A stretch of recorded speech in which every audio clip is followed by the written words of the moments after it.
lạnh phấp phó lại tay lạnh cả cơ thì da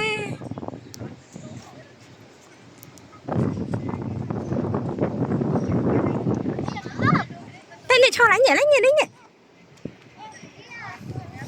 nè lạnh nè cho lạnh nè bắt tay bắt đi tẹp nào mà mọc mầm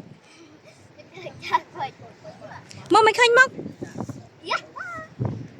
lên dư nó bóp sen ăn phơi ô bà nhiều chột sậm á